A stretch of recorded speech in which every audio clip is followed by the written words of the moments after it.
Hi friends, welcome to my channel. Bhagyalakshmi ಧಾರಾವಾಹಿಯಲ್ಲಿ ಇವತ್ತಿನ ಸಂಚಿಕೆಯಲ್ಲಿ ಏನಾಗುತ್ತೆ ಅಂತ ಹೇಳಿ ತಿಳಿದುಕೊಳ್ಳೋಣ ಬನ್ನಿ. ಈ ಕಡೆ ಮದುವೆ ಮಂಟಪವು ಒಂದು ರಣರಂಗದಂತೆ ಗೋಚರಿಸುತ್ತಿತ್ತು. ಪುರೋಹಿತರ ಮಂತ್ರ ಘೋಷಣೆಗಳ ನಡುವೆ ಕುಟಿಲತೆಯ ಪರಾಕಾಷ್ಠೆ ತಲುಪಿದ ತಾಂಡವ್ ಹಸೆಮಣೆಯ ಮೇಲೆ ವಿಜಯಿಯಂತೆ ಕುಳಿತಿದ್ದ. ಅವನ ಮುಖದಲ್ಲಿ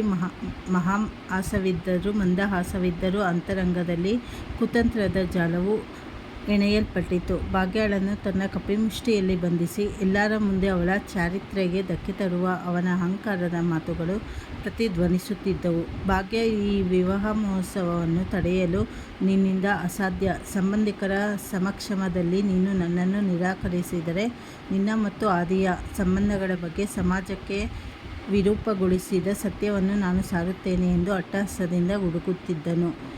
ಆದರೆ ಈ ಕಡೆ ಪರಮ ಸೌಮ್ಯವತಿಯಾಗಿದ್ದ ಭಾಗ್ಯ ಇಂದು ಮಹಾಚಂಡಿಯ ರೂಪ ತಾಳಿದಳು. ತಾಂಡವ್ ಅವರೇ, ವಿನಾಶಕಾಲೇ ವಿಪರೀತ ಬುದ್ಧಿ ಎನ್ನುವುದು ನಿಮಗೆ ಅನ್ವಯಿಸುತ್ತದೆ. ನಿಮ್ಮ ಪಾತಕ ಕೃತ್ಯಗಳಿಗೆ ಸಾಕ್ಷಿಯಾಗಿ ಸ್ವತಃ ಶ್ರೇಷ್ಠಳೇ ಇಲ್ಲಿಗೆ ಆಗಮಿಸುತ್ತಿದ್ದಾಳೆ ಎಂದು ಶಾಂತವಾಗಿಯೇ ಪ್ರತ್ಯುತ್ತರ ನೀಡಿದಳು. ತಾಂಡವನು ಇದನ್ನು ಅಸಂಭವವೆಂದು ಭಾವಿಸಿ ನಗುತ್ತಿದ್ದಾಗ ಅನಿರೀಕ್ಷಿತವಾಗಿ ಶ್ರೇಷ್ಠ ಮಂಟಪಕ್ಕೆ ಪ್ರವೇಶ ಮಾಡುತ್ತಾಳೆ. ಅವಳ ಆಗಮನ ಮಂಟಪದಲ್ಲಿದ್ದವರಿಗೆಲ್ಲ ಸಿಡಿಲು ಬಡಿದಂತಾಗುತ್ತದೆ. ಶ್ರೇಷ್ಠ ಕಣ್ಣೀರು ಹಾಕುತ್ತಾ ತಾಂಡವನ ಮುಖವಾಡವನ್ನು ಕಿತ್ತೆಸೆದಳು. ನನಗೆ ಮದುವೆಯ ಆಸೆ ತೋರಿಸಿ ಈ ಕಡೆ ಭಾಗ್ಯಳ ಜೀವನದೊಂದಿಗೆ ಚೆಲ್ಲಾಟವಾಡುತ್ತಿರುವ ಈ ಕುಟಿಲ ಮಾನವನ ಅಸಲಿ ರೂಪವಿದು ಎಂದು ಸಾಕ್ಷಿ ಸಮೇತ ಕಿರುಚಿದಳು. ಇದೇ ಸಂದರ್ಭದಲ್ಲಿ ಆದಿ ಮತ್ತು ಅವನ ತಂದೆ ಪ್ರವೇಶ ಮಾಡಿದರು. ತಾಂಡವ ದುಷ್ಕೃತ್ಯವನ್ನು ಸಹಿಸದ ಆದಿಯ ತಂದೆ ಅವನ ಕೆನ್ನೆಗೆ ಬಾರಿಸಿ ಧರ್ಮದ ಎಚ್ಚರಿಕೆ ನೀಡಿದರು.